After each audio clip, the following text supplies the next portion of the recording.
৭৮তম স্বাধীনতা দিবস উপলক্ষে আমার ফেসবুক পরিবারের সকল বন্ধুকে জানাই অনেক অনেক শুভেচ্ছা ও অভিনন্দন ও ভালোবাসা।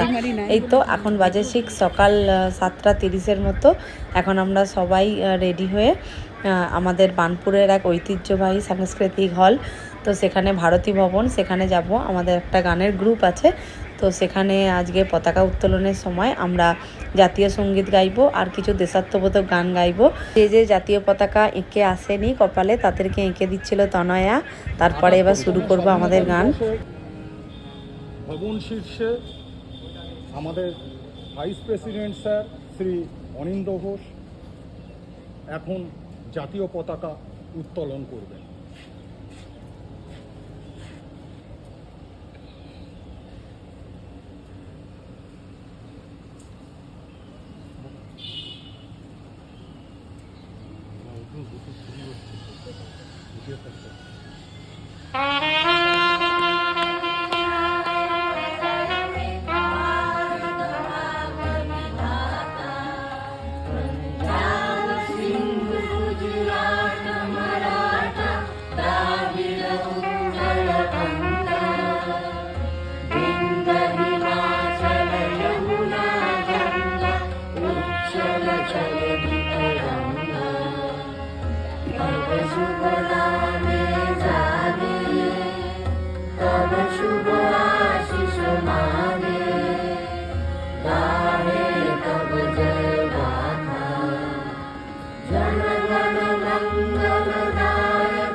বৈশাখী কাটাবি কাল বসে তেরে দেখি ভীম কারার ওই বৃত্তি নারী তেরে দেখি ভীম কারার ওই বৃত্তি নারী ভাবিবার ভাবরে পালা যত সব বন্দি সারা আগুন জ্বালা ফেল পারি কারা রইল কপাল মেরে ফেল করলে লোপাট রক্ত জমাট শিকার পূজার পাশার বেদি পড়লো করুণিশা রাজাপুর পলাই ভীষণ ধ্বংস নিশা তরুণ প্রাচীর প্রাচীর বেদি কারা রইল কপাল মেরে ফেল করলে লোপাট রক্ত জমাট শিকার পূজার পাশার বেদি রক্ত জমাট শিকার পূজার পাশার বেদি রক্ত জমাট শিকার পূজার পাশার বেদি। খুব ভালো, খুব ভালো, খুব ভালো।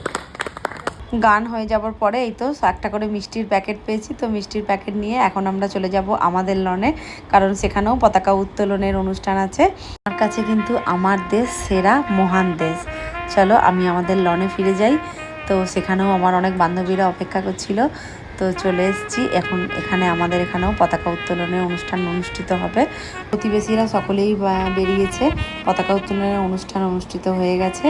এখন আমরা মাঠটা একবার প্রদক্ষিণ করার পরে সবার জন্যই কেকের প্যাকেট রয়েছে, চকলেট রয়েছে, তো সেগুলো সব নেবো, নিয়ে আজকের মতো বাড়ি ফিরে যাব।